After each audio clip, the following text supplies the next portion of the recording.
지금까지는 모든 일에 겁을 먹고 일어나지도 않은 일을 혼자 시뮬레이션을 하면서 엄청 걱정을 했는데, 코로나가 왔다고 힘들다고 하고요. 또 코로나가 간다고 또 힘들답니다. 어떻게 하시겠습니까?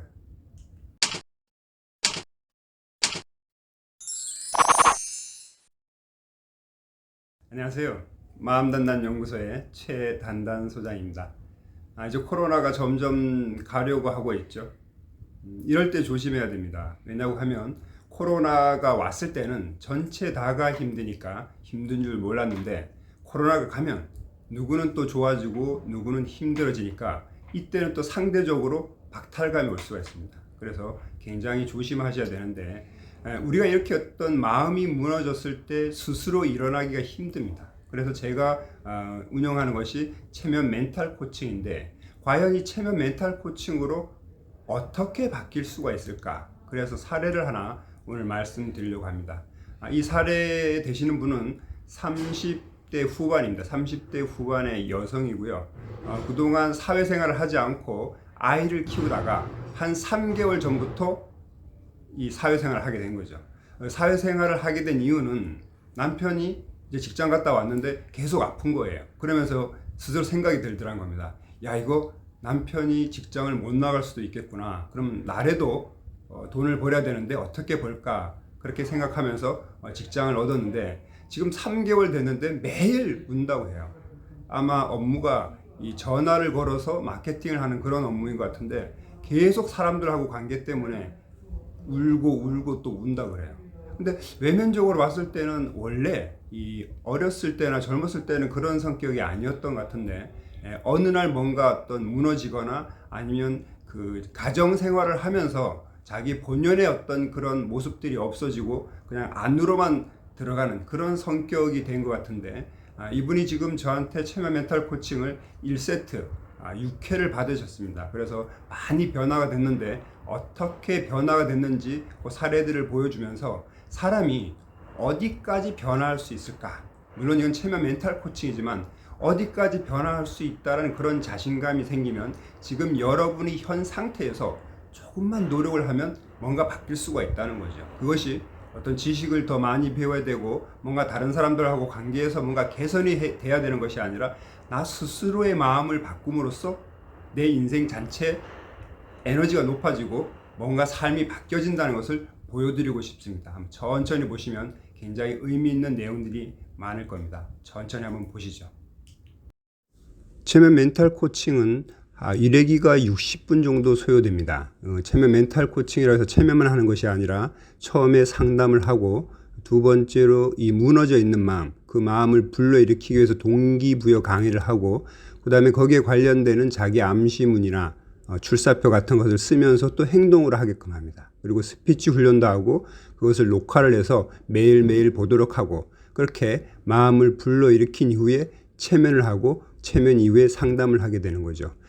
이 그 30대 후반의 여성분의 1회기, 2회기에 체면 그 상황을 짧게 집어였고요. 그 다음에 이 코칭이 끝난 다음에 이분의 소감을 받아봤으니, 소감을 인터뷰했으니까 그걸 한번 들어보시면 되겠습니다. 아이가 정말 크면서 행복할까요? 어떨까요? 상상해 보면 어떨까요? 행복하게 잘하면 좋겠는데 제가 안 좋은 자꾸 메시지를 심어주게 될까. 그렇구나. 그렇죠. 그건 엄마가 왜 그럴까? 엄마가 아이를 사랑하고 내 몸같이 여기는데 왜 그럴까요? 뭔가 저랑 똑같은 뭔가 같은 실수를 반복을 안 했으면 좋겠어요. 그렇구나. 그죠? 좋아. 그런데 엄마가 잔소리한다고 그렇게 그럴까요? 쉽지는 않을 것 같아요. 그죠? 근데 반대로 엄마가 이제 사회생활 잘하고 멋있는 커리어 우먼으로 굉장히 기분 좋게 살아간다면 딸이 어떻게 느껴질까요?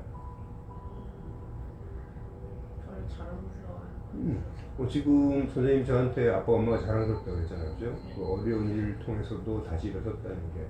그러면 본인도 이제 지금 어려운 건 아니잖아요. 그죠? 네네. 지금 이제부터 시작이잖아요. 그죠? 이 시작을 아이보다는 본인의 일에 좀 더 이렇게 치중을 해서 정말 멋지게 살아간다면, 아이는 얘기를 안 해도 그걸 보면서 나 우리 엄마 너무 자랑스러워할 것 같은데. 네. 그래. 본인이 그런 어떤 삶을 살아갈 자신감이 1에서 10이라고 했을 때 10이 가장 큰 자신감인데 지금 몇 정도 돼요? 한 8 정도. 오, 좋다.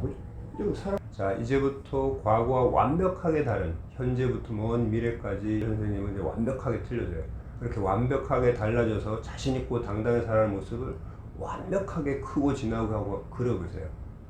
기존의 나를 그대로 인정해야 되는 거예요. 나를 부정하면 안 돼. 그러면은 시작할 수가 없어요. 기존에 내가 좀 부족했던 나를 인정하는 거, 그래, 그럴 수밖에 없었잖아.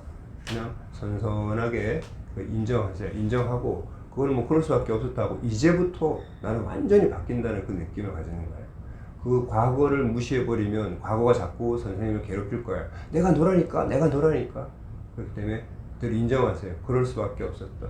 그때는 그게 최선이었다라고 생각하고 그대로 인정하고, 이제는 완벽하게 틀려지는 거예요. 오로지 선생님이 발 딛는 곳이 내 땅이 되는 거예요. 발 딛는 곳이 나의 변화가 되는 거지. 그대로 한번 가보세요. 자신한테 어떤 얘기를 해주고 싶어요?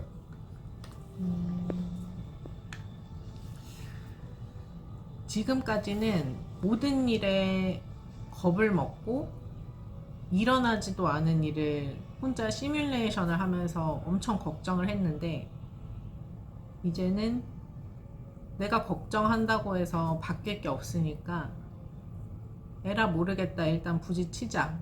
근데 내가 하면 다 된다. 정말 신기하게 어떻게 일이 이렇게 잘 풀리지 싶을 정도로 다 되니까 걱정하지 말고 너 뒤에 너를 믿어주고, 너가 만약에 사고를 쳐도 수습해 줄 수 있는 사람들이 있기 때문에 그냥 일단은 지르고 용기를 갖는 사람이 되었으면 좋겠어. 그렇게 해도 돼. 겁먹지 마. 자, 이제 우리 최면 멘탈 코칭이 2회째인데 과거와 바뀌었다면 어떤 것들이 좀 바뀌었을까요? 예전보다 정말 마음이 많이 편해진 것 같아요. 그러니까 이게 편해진 것도 일적인 부분도 타이트하게 해야 되는 부분도 마음을 너무 편하게 먹는 건 있지만, 오히려 그렇게 타이트하게 먹어서 걱정하는 것보다는 편안한 마음으로 일 처리를 늦더라도 좀 저는 한 스텝 한 스텝 나가는 거가 더 저의 정신적으로는 좋다고 생각을 해서 현재 마음이 많이 편안해졌어요. 오케이. 처음에 저한테 오셨을 때는 어떤 직장 문제로 오셨는데 본인이 완벽하게 좋아졌다면 어떤 상태로 직장 생활을 하게 될까요? 그러니까 매일매일, 원래 직장인들은 진짜 아침에 출근하기 싫다 이런 생각을 하는데, 저는 진짜 오늘도 어떤 일이 벌어질까, 이 일 처리가 너무 잘 된다, 빨리 일어나가지고 돈 벌고 싶다, 내가 움직이는 게 다 이게 시간이 돈이 된다는 걸 알면서 일이 힘들지 않고 일이 즐거워질 것 같아요. 오케이. 그렇게 하기 위해서 지금 본인의 일상을 바꾸고자 하면 제일 먼저 바꿔야 될 게 뭘까요? 일단 겁을 먹지 않는 마인드를 저는 갖고 싶어요. 그것만 없으면 제가 하는 일이나 이런 게 그렇게 시스템적으로 어려운 부분은 없거든요. 내가 용기를 갖고 해결을 해 나가면은 충분히 될 수 있는 일이고, 그렇게 지금 제 주위에 그런 식으로 성공한 사람도 많고, 그분들의 그 성격만 저는 따라가면은 성공을 할 수 있을 것 같고 확신이 있기 때문에 그렇게 저는 변할 거예요. 오케이. 최면 멘탈 코칭 일가 끝나고 전혀 예상치 못했던 일이 발생했습니다. 지갑을 분실했다는 거예요. 근데 예전 같으면 어쩔 줄 몰라서 당황하고 화가 났을 텐데, 이상하게도 신기하게도 불안하지도 않고 그냥 평정심이 유지되더란 겁니다. 그래서 어딘가에 있겠지, 없으면 말고 그런 어떤 그 여유를 가졌었는데 결국은 찾았죠. 그래서 이 최면 멘탈 코칭을 통해서 마음의 여유가 생기니까 자기가 원하는 곳에 몰입을 할 수 있게 되는 그런 일이 발생하는 겁니다. 많은 분들이 이런 어떤 코칭을 통해서 자기의 삶에 평정심을 갖고 원하는 것을 획득하면서 살아갔으면 좋겠습니다. 그러면서도 저도 참 신기했던 게 그냥 만약에 내가 이거를 잊어버렸으면은 그냥 수업료라고 생각하자는 생각이 드는 거예요.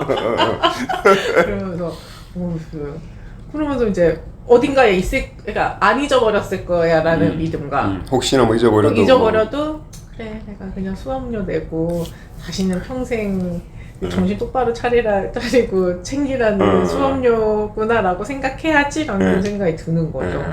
근데 그 토요일 날 갔던 그 장소에 있다고 연락을 제가 받았을 때 참 신기하더라고요. 예전 같았으면은 그 잃어버린 걸 안 순간부터 와 진짜 이거 어떡하냐 그렇지. 왜 그랬냐 막 이러면서 엄청 자책했을 텐데 어딘가에 있을 거야 나 또 나름 또 있을 거야 찾을 거야 막 또 운전하면서 뭐 이런 거 말하려고 하셨을까 막 이런 생각을 했거든요. 그게 신기했어요. 그러니까 찾을 있을 거, 그러니까 제가 원래는 그냥 성격이 그래 어딘가 있겠지 라는 거는 살짝 원래 갖고 있는 성격이긴 했지만 그렇게 생각했다는 게 신기하더라고요. 그 수업료라고 생각해야지. 그래 너가 비싼 수업료겠다 생각해야지 막 그런 생각이 들었던 게 어제는 좀 신기했어요.